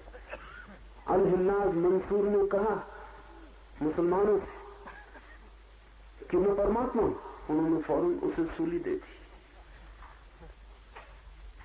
कि कैसी कुफ्र की बात करते हो, पाप की बात करते हो तुम और परमात्मा। कितने ही ऊंचे हो जाओ, सिद्ध से सिद्ध हो जाओ, लेकिन कोई परमात्मा नहीं हो सकता, क्योंकि परमात्मा होने का मतलब है आखिरी बात। आदमी मिट्टी से पैदा हुआ, इतनी ऊंची उड़ान ये नहीं होगा। तो मंसूर को उन्होंने काट डाला और जब मंसूर काटा जा रहा था तब भी मंसूर हंस रहा था। किसी आदमी ने भीड़ में से पूछा कि तुम क्यों हंस रहे हो? तो मंसूर ने कहा मैं इसलिए हंस रहा हूं कि जिसे ये काट रहे हैं उसको तो मैं पहले ही कह चुका था कि मैं नहीं हूं। ये किसको काट रहे हैं? ये तो हम पहले ही कह चुके, ना समझो कि ये मैं नहीं। और जब हम ये कहे तभी तो हमें पता चला कि हम परमात्मा हैं। मैं परमात्मा हूं। उमरत दम आखिरी दम उसकी जबान से अनलक अनलक, मैं हूं ब्रह्म, मैं हूं ईश्वर, ये आखिरी शब्द उसके मुंह से गूंजते रहे। सरमत हुआ एक फकीर, सूफी सरमत को बड़े आदर से देखते हैं और आदमी भी 2-4-10 इन्हीं गिने आदमियों में एक हुआ जमीन पर। औरंगजेब के पास शिकायत पहुंची है सरमत की कि वो जरा अजीब सी बातें कहने लगा है।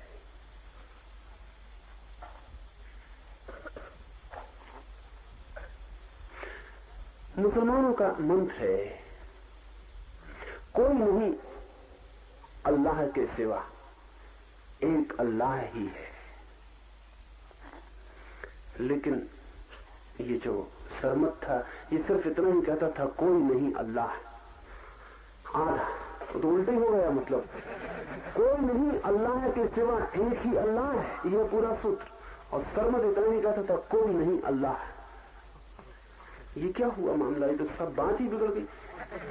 औरंगजेब ने सरमत को बुला के कहा कि हद हो गई, तुम सूफी कहते हो अपने को, फकीर कहते हो, ईश्वर का प्रेमी कहते हो, और तुम कहते हो कोई नहीं अल्लाह। तो सरमत ने कहा हम अभी यहीं तक पहुंचे हैं, आगे अभी यात्रा करनी।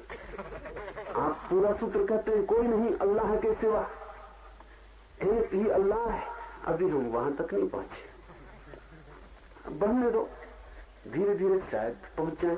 बाकी जहां तक हम पहुंचे वहीं तक हम बोलते और झूठ हम न बोलेंगे। अभी हमें इतना ही पता चला है कोई नहीं अल्लाह, वो के सिवा एक ही है अल्लाह। जरा रुको, कोशिश करने दो, और तुम्हें पता चल गया हो पूरा तो बोलो। निश्चित ही कुफ्र की बात थी, और ये आदमी नास्तिक है, और इस नास्तिक के पीछे न मालूम कितने और लोग बर्बाद हो रहे हैं। सरमत की बड़ी प्रतिष्ठा थी दिल्ली में, लाखों लोग उसके चरण छूते थे इस आदमी के जो कहता था कोई नहीं अल्लाह। इसको कहते हैं चमत्कार, जब कोई आदमी कहता कोई नहीं अल्लाह और लाखों आदमी उसमें अल्लाह को देख लेते। ऐसा हुआ है, बुद्ध के साथ हुआ, महावीर के साथ हुआ, सरमत के साथ हुआ। महावीर ने कहा कोई नहीं परमात्मा, और लाखों लोगों ने महावीर को कहा भगवान, और बुद्ध ने कहा कोई न परमात्मा है न कोई आत्मा, और लाखों लोगों ने बुद्ध के चरणों में सिर रख कर पूछा कि रास्ता बताओ, कैसे पहुंचे उस जगह जहां न कोई आत्मा है न कोई परमात्मा। सरमत को औरंगजेब ने कहा कि 3 दिन का समय देता हूं, सुधार कर लो और ये वाक्य पूरा कर लो, नहीं तो हम गर्दन कटवा देंगे। मंसूर ने, सरमत ने कहा कि 3 दिन का क्या भरोसा, हम बचे ना बचे और तुम गर्दन काटने से वंचित रह जाओ। और ये भी कुछ पक्का नहीं कि हम 3 दिन में पहुंच पाए पूरे सूत्र तक, और जब तक न पहुंचे तब तक ये जबान दोहराने वाली नहीं। अनुभव तो ही हम कहेंगे, तो तुम आज ही कटवा दो। और कहते हैं कि सरमन ने कहा कि ये भी हो सकता है कि गर्दन कटने से जो बाकी यात्रा है वो पूरी हो जाए। वो जो हमें अभी आगे का पता नहीं, शायद ये गर्दन ही बाधा बन रही। औरंगजेब तो शायद ही समझा होगा, सम्राटों और अकल का वैसे कोई संबंध नहीं है।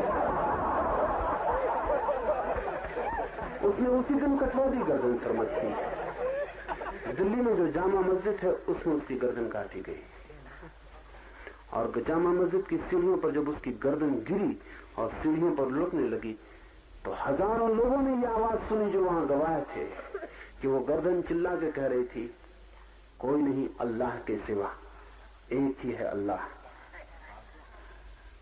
इसके चश्मदीद गवाह है। लाखों लोगों ने सामने सुनी ये आवाज। औरंगजेब बहुत पछताया, लेकिन तब तो कोई उपाय न था। सरमत के शिष्यों से उसने पूछा तो वो हंस रहे थे, और वो कह रहे थे, सरमत कहता था कि जब तक मैं बचा हूं थोड़ा भी, तब तक आगे की बात कैसे हो सकती।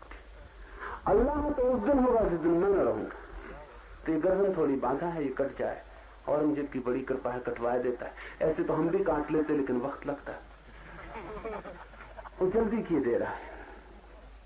आदमी जब मिटता है पूरा तो ये भी नहीं कहता कि आत्मा है, तब आखिरी अध्यास भी गिर जाता है। जब तक आपको पता ना चल जाए कि आप परमात्मा हो, तब तक जानना अध्यास बाकी है, ब्रह्म बाकी है। जब तक यही अनुभव न हो जाए कि मैं ही ब्रह्म हूं, तब तक समझना कि अभी अज्ञान बाकी है, और उसे काटते ही चले जाना। लोक से छूट जाना, देह से छूट जाना, शास्त्र से छूट जाना, और फिर अपने से भी, और फिर स्वयं से भी छूट जाना। अपने में ही स्थित होकर युक्ति, श्रवण और स्वानुभव के द्वारा अपने को ही सबका आत्मरूप जानकर योगी का मन नाश होता है। मन दब तो जाता है, कठिनाई पड़ती दबाने में भी, छिप तो जाता है, छिपाना भी मुश्किल है मामला, लेकिन नाश, मनोनाश आखिरी बात है। आपका मन शांत भी हो जाए तो कल फिर अशांत हो जाता है, फिर जाग आता है, जाग आता है, बार बार अंकुर फूट जाते हैं, बीज बना ही रहता है। कितना ही ध्यान करें, कितनी ही प्रार्थना, कितना ही प्रभु स्मरण, कितना ही नाम, कभी लगता है सब ठीक और क्षण भर में लगता है सब बिगड़ गया। कभी लगता है आ गई जगह, आ गया मकान, और फिर सब खो जाता है। एक खेल ऐसा मालूम होता है जैसे बच्चे खेलते हैं लूडो का खेल, उसमें सीढ़ियां भी रहती हैं और सांप भी रहते हैं। सीढ़ियों पर से चढ़ते हैं और फिर किसी सांप के मुंह पर पड़ गए, वापस लौट के नीचे उतर आते। ऐसा होता ही रहता है, चलते हैं उतरते हैं। करीब करीब मन के साथ ऐसा ही चलता है। कभी लगता है चढ़ गए, सब ठीक, बिल्कुल ठीक, ऐसा लगता है पहुंच गए। यही तो कहा है संतों ने, यही इसी जगह की बात कही। और इतना ख्याल भी नहीं आया कि संतों का नाम ख्याल में आया कि पकड़े सांप के मुंह में आ गए नीचे, पता चला हम वही है। वो संत वगैरह सब झूठ ही कहते रहे होंगे कि वहम हो गया होगा।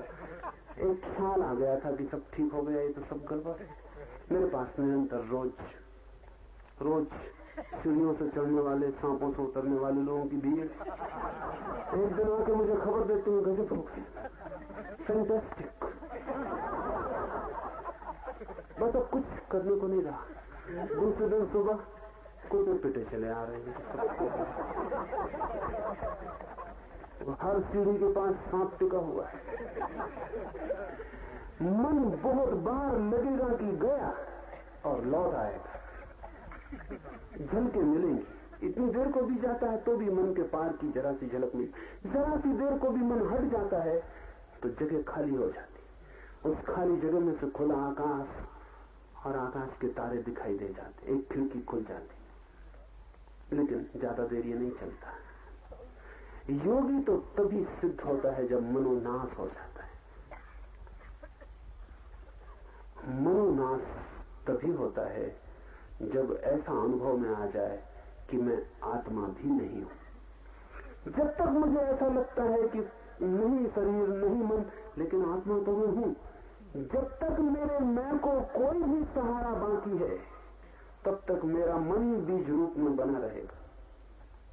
जब तक मेरे मैं को कोई भी सहारा बाकी है कि आत्मा, तो भी मेरा मन बीज रूप में बना रहेगा। और कभी भी वर्षा की एक बूंद पड़ेगी और बीज चिटक जाएगा और अंकुर निकल आएंगे और वृक्ष बड़ा होने लगेगा। जब मैं ही नहीं बचता हूं तभी मन मिटता है। धन छोड़ना आसान, पद छोड़ना आसान, शरीर के साथ भी मोह छोड़ लेना आसान, मन के साथ भी मोह छोड़ लेना आसान, लेकिन आखिर में अपने ही साथ, अपनी निजता के साथ, मेरे होने के साथ भी मोह को तोड़ लेना अति कठिन है। उसके टूटते ही मनोनाश हो जाता है। बुद्ध के पास सारीपुत्र गया तो सारीपुत्र ने कहा कि मेरी मुक्ति कैसे हो? तो बुद्ध ने कहा तू यहां आ ही मत, तू कहीं और जा, क्योंकि हम तेरी मुक्ति करवा ही नहीं सकते, तुझसे मुक्ति करवा सकते। बुद्ध ने कहा मेरी मुक्ति नहीं होती, मुझसे मुक्ति होती है। तू अगर तेरी मुक्ति चाहता है तो तू कहीं और जा। हाँ, अगर तू तुझसे ही मुक्ति चाहता है तो ठीक जगह आ गया है, हम तुझे छुड़ा देंगे तुझसे ही। तो ये मत पूछ कि मेरा मोक्ष कैसे होगा, तू कहां बचेगा मोक्ष में। तू ये पूछ कि इस मेरे से छुटकारा कैसे हो, इस मैं से मोक्ष कैसे मिले। इसलिए बुद्ध ने मोक्ष शब्द को पसंद नहीं किया, उन्होंने शब्द चुना निर्वाण, क्योंकि मोक्ष में ऐसा लगता है मेरा, इतना तो बचेगा कम से कम कि आत्मा बचेगी। और सिद्ध शिला पर बैठे हुए मोक्ष का आनंद ले रहे हैं हम ही। वही सज्जन जो यहाँ दुकान करते थे वही मोक्ष में सिद्ध शिला पर बैठ के आनंद ले रहे हैं। आप तो बचे नहीं रहेंगे, तो मन में रस बने रहता है, हम तो बचे है क्या आप में बचने योग्य, और बचाने योग्य भी क्या है? कभी सोचा आप? कभी हिसाब लगाया अपना कि मेरे पास ऐसा क्या है जिसको मैं शाश्वत रूप से बचाने का आग्रह करूं? ऐसी कौन सी सुगंध है मेरे पास तो जो सदा रहे, ऐसा मैं कह सकूं? ऐसा कौन सा स्वर है मेरे पास जिसको मैं अमृत पिला सकूं? ऐसा मेरे व्यक्तित्व में क्या है जिसको मैं कहूं ये सदा रहे? ऐसा कुछ भी नहीं मालूम पड़ता। बुद्ध कहते हैं ये भी वासना है, अ लस्ट फॉर लाइफ, ये भी जीवेशना है, मैं बचूं बिना कारण। कोई वजह नहीं मालूम पड़ती आप किस लिए बचे और क्या है आप में जो बचे तो जगत का कुछ कल्याण हो, कुछ भी नहीं है। तो बुद्ध कहते हैं मोक्ष नहीं, ये शब्द ठीक नहीं। उन्होंने शब्द चुना निर्वाण। ये सूत्र निर्वाण का सूत्र है। निर्वाण कहते हैं दिए के बुझ जाने को। दिया जब बुझता है तो आप बता सकते हैं ज्योति कहां चली गई? कहीं नहीं जाती, बस बुझ गई, खो गई, लीन हो गई। अब कहीं आप खोज ना पाएंगे उस ज्योति को जो बुझ गई है।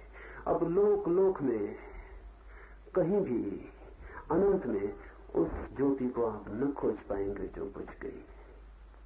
वो लीन हो गई, इतनी लीन हो गई कि अब उसे वापस इस अनंत से नहीं लौटाया जा सकता। वो निराकार में इतनी चली गई कि अब उसका आकार फिर से नहीं बन सकता, मिट गई। तो बुद्ध कहते हैं ऐसे ही तुम भी मिट जाओगे जैसा दिया बुझ जाता है।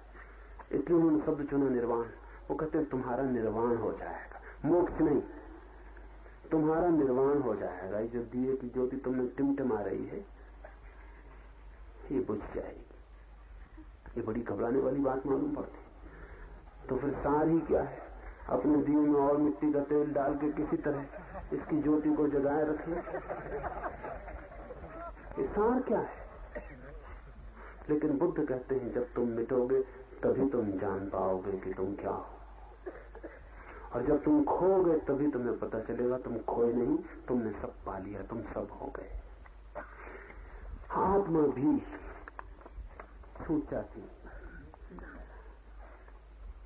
निद्रा को, लोगों की बातों को, शब्द, स्पर्श, रूप, रस, गंध आदि विषयों को तथा आत्मा के विस्मरण को किसी स्थल पर अवसर दिए बिना हृदय में आत्मा का चिंतन करना, सब छूटता चला जाता है। निद्रा छूट जाती, बेहोशी छूट जाती। ये अपने को हम भूल गए हैं, इसे निद्रा कहते हैं उपनिषद। ये जो हमें अपना विस्मरण हो गया है कि हम कौन हैं, ये जो हमें पता नहीं कि मैं परमात्मा हूं, इसे कहते हैं निद्रा। जिस दिन ये निद्रा क्षण भर को भी नहीं पकड़ती, जिस दिन कोई उपाय नहीं रह जाता इस बेहोशी के ऊपर छा जाने का, ये धुआं फिर घिरता ही नहीं, ये बादल फिर चारों तरफ मंडराते ही नहीं, आकाश निरभ्र खुला हो जाता, ये बदलियां फिर कभी नहीं घेरती और अंधेरा कभी नहीं उतरता। तब एक सतत स्मरण, स्मरण शब्द ठीक नहीं, शब्द सभी गलत हैं। उपनिषद जिसे कहना चाहते हैं उसे कहने के लिए, पर मजबूरी है, शब्दों के सिवाय कहने को कोई और उपाय नहीं। स्मरण कहना ठीक नहीं, क्योंकि स्मरण का मतलब ये होता है कि जिसका बीच बीच में विस्मरण हो जाता हो। सतत स्मरण का मतलब ये हुआ कि जिसका विस्मरण नहीं होता। ऐसा हुआ।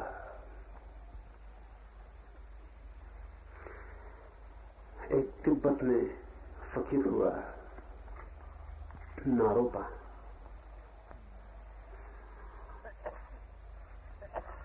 अनेक लोग उसके पास आते थे, बड़े हैरान होते थे क्योंकि उसकी ख्याति थी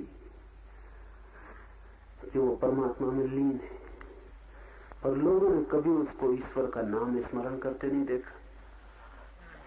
कभी भी किसी ने नहीं देखा। तो शिष्य उससे अक्सर पूछते कि लोग तो कहते हैं आप परमात्मा में लीन हो, लेकिन आप कभी स्मरण नहीं करते। तो नारोपा ने कहा है कि स्मरण कैसे करूं, उसका विस्मरण ही नहीं होता। और जिस दिन स्मरण समझूं करूं तो समझना कि नारोपा पतित हो गए। जिस दिन स्मरण करूं पुकारूं ईश्वर, उस दिन समझ लेना कि नारोपा पतित हो गया, ऐसे विस्मरण हो गया, नींद आ गई। आती ही नहीं नींद, स्मरण ही कैसे करूं? उसका विस्मरण ही नहीं होता है। ऐसी अवस्था में वो परम गुहा में प्रवेश होता है जो हम सबके भीतर है।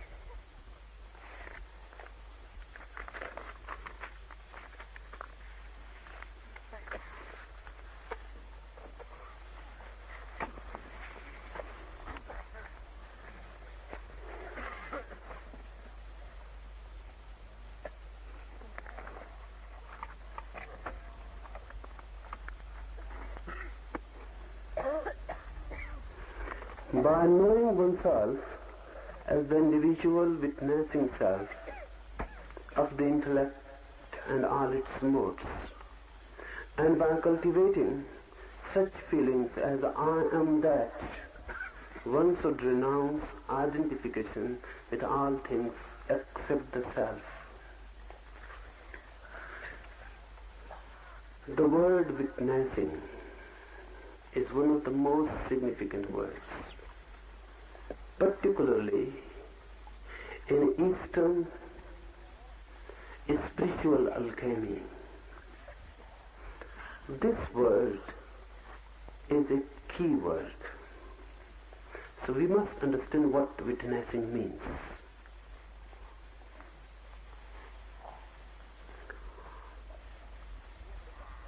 We act. We do something. And the moment we do it, we become the doers.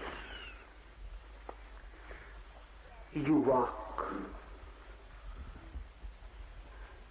You become the walker. But there is one more possibility. To remain a witnesser. To remain a witness. Walk. Eat.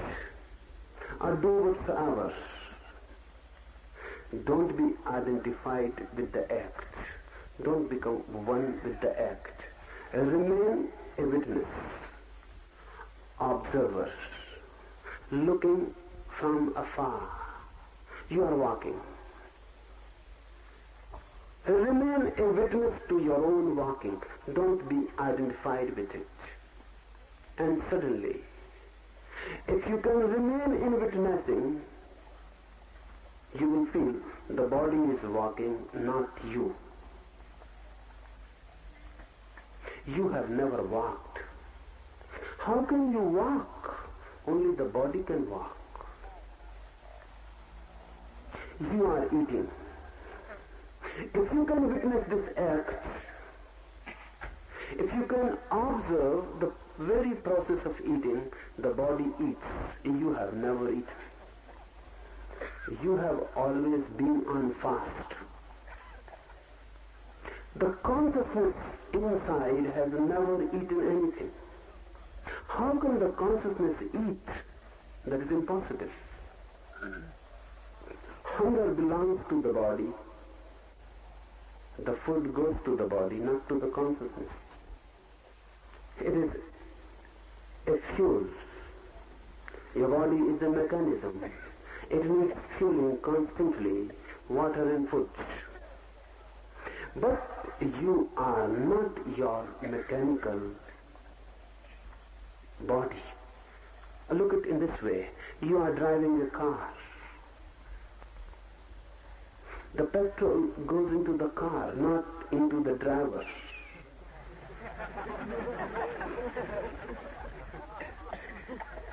The body is just like a car. The only difference is this, that your driver, you, cannot come out of it. That's why you become identified with it. If a boy is born in a car as a driver and is not allowed to move out, he will become identified with the car.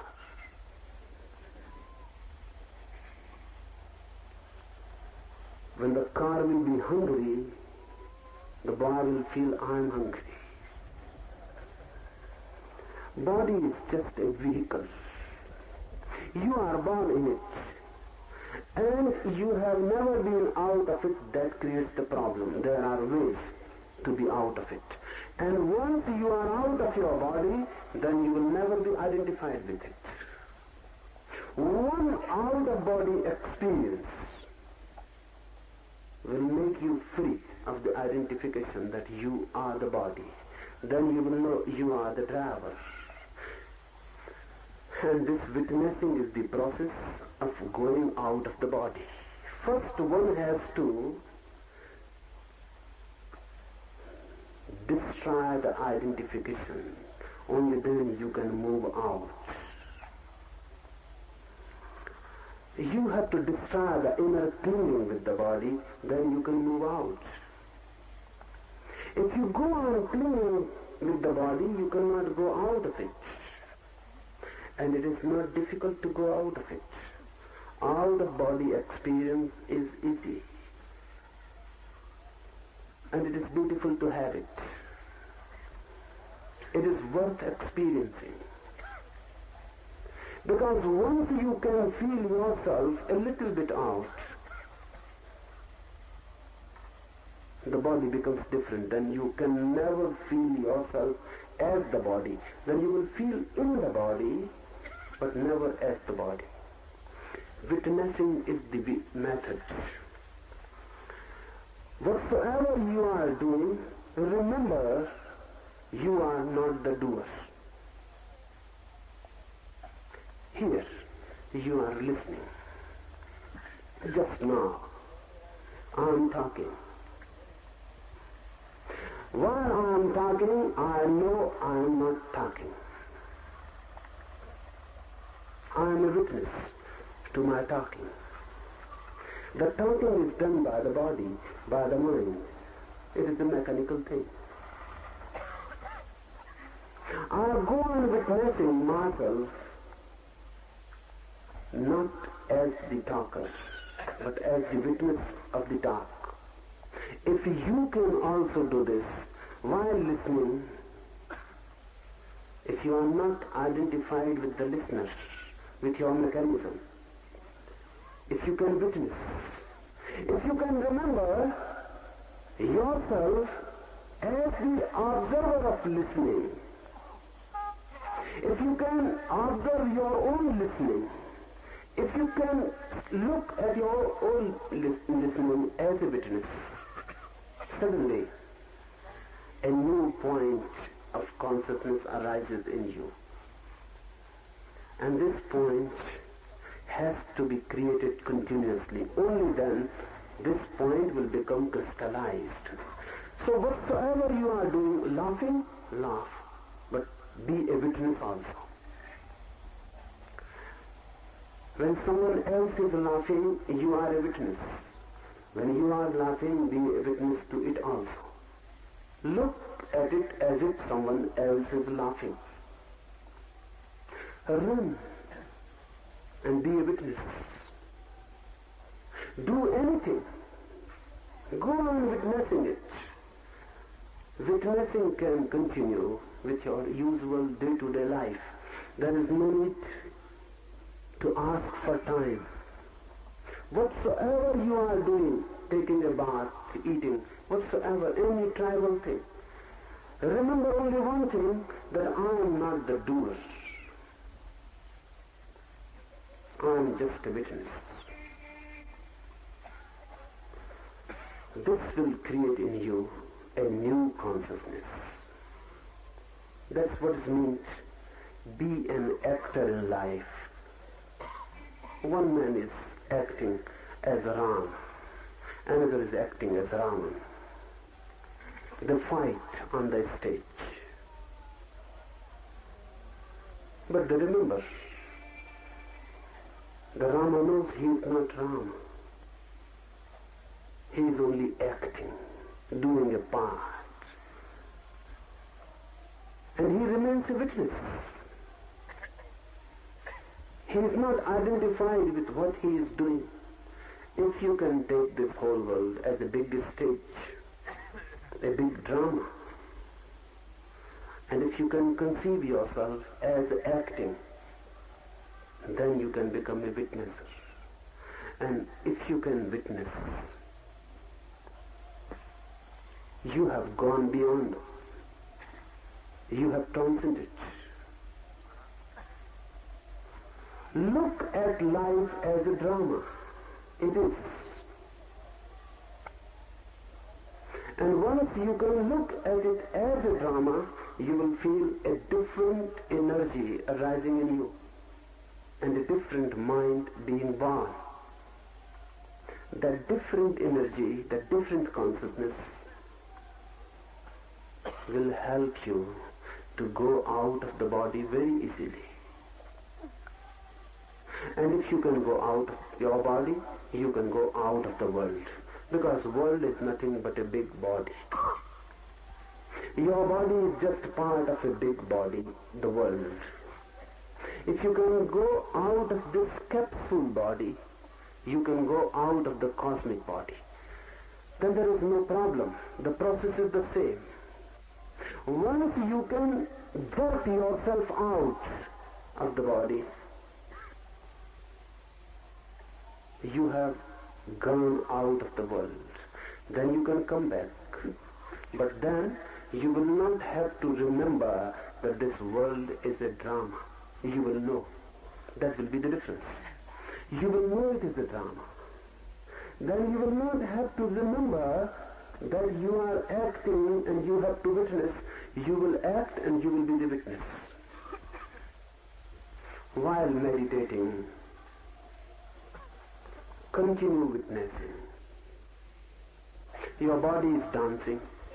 Don't get identified. You get. And there are two ways of getting identified. When you are dancing, you feel that you are dancing. This is one way. When you are dancing, you feel what others will say if I dance, so you stop. That too is identification. In both the cases, you miss the point. Dance as madly as possible, but it still remain witnessing. It still remain constantly aware of an inner center which is not dancing. Only the body is dancing. There is a method, a Sufi method, known as Darwish dancing. Sufis dance.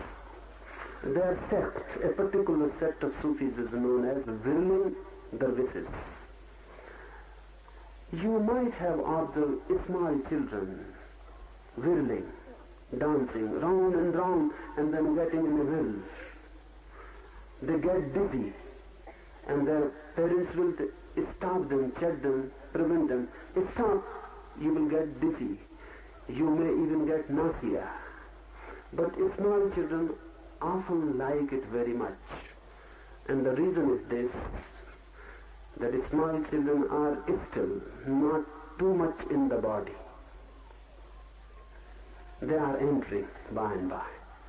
Remember this, when a child enters into womb, he has to adjust. The soul has to adjust with the body. It takes 9 months, but still it is not completely adjusted. When the child is born, then by and by the soul adjusts. And small children like whirling. Why? Because when they whirl, they get a deep kick. And in that kick, they again feel themselves beyond the body. And that's a beautiful experience. That's why they like it.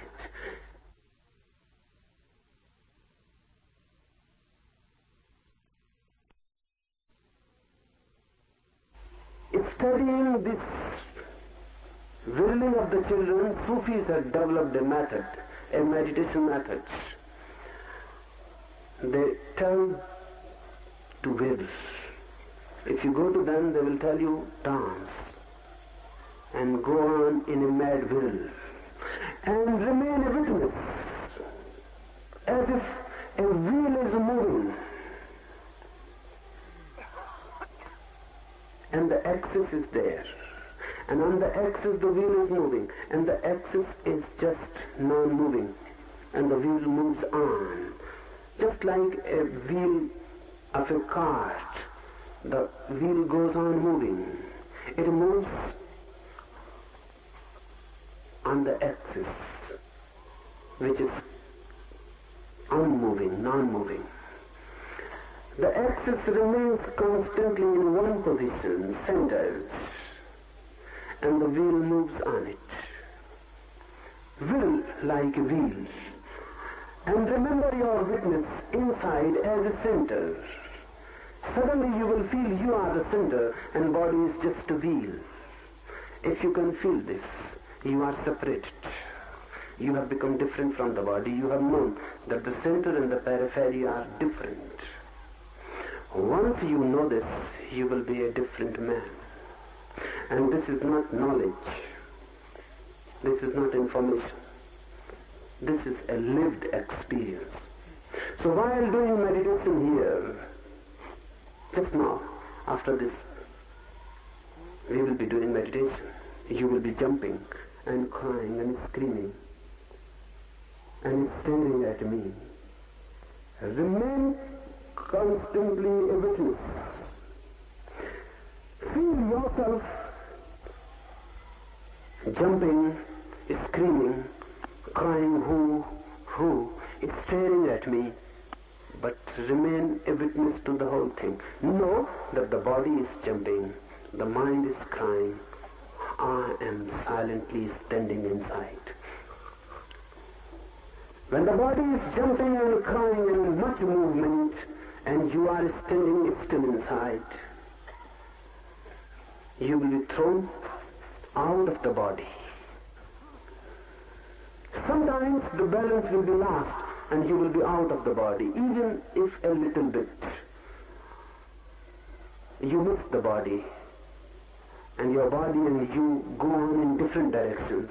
You will become aware of the deepest experience Vedanta can teach you, or any religion can teach you. The deepest experience is to know that I am not the body, I am not the mind, I am the self, and ultimately even not the self, I am the no self, or I am the universal self.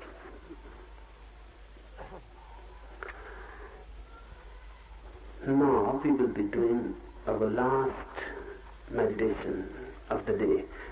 First, let me explain you. The process is very simple. I will be standing or sitting here. You have to stare at me constantly. Don't waver your eyes. Just stare at me. Go on jumping and crying who. Your both hands will be raised towards the sky. Go on staring at me so that an inner communion is established. And remember yourself as a witness of the whole process. Don't inhibit and don't withhold yourself. Move totally so the wheel moves completely. And with the complete movement of the wheel, you can still inside. इस ध्यान में आपकी आंखें होंगी मेरी तरफ, पलक झपने नहीं है, हाथ दोनों आकाश की तरफ उठे हुए ताकि आकाश से कोई भी शक्ति अवतरित हो तो आप में प्रवेश कर जाए। नाचते कूदते हुए और हु की आवाज करते हुए मेरी तरफ सतत ध्यान रखना है। और एक बात, इस बीच में बोलूंगा नहीं। 30 मिनट तक हम इस प्रयोग को करेंगे, फिर 10 मिनट के लिए बैठ जाएं, लेट जाएं या खड़े रहें, आंख बंद कर लेंगे और शांत 10 मिनट तक मौन भीतर साक्षी बने रहेंगे। इस बीच जब भी मैं आपकी तरफ अपने दोनों हाथ से ऊपर की तरफ इशारा करूंगा, तब आप अपनी पूरी शक्ति लगा देना। वो आपके लिए निमंत्रण है, सुझाव कि आप पूरी शक्ति लगा दें। ऐसा मैं बहुत बार हाथ को ऊपर ले जाऊंगा, तब आप बिल्कुल पागल की तरह अपनी पूरी शक्ति को लगा देना और ध्यान रखना भीतर कि आप देख रहे हैं अपने नाचने, कूदने, चिल्लाने, चीखने को, और पूरी तरह चिल्लाना और चीखना, और ध्यान भी भीतर बनाए रखना।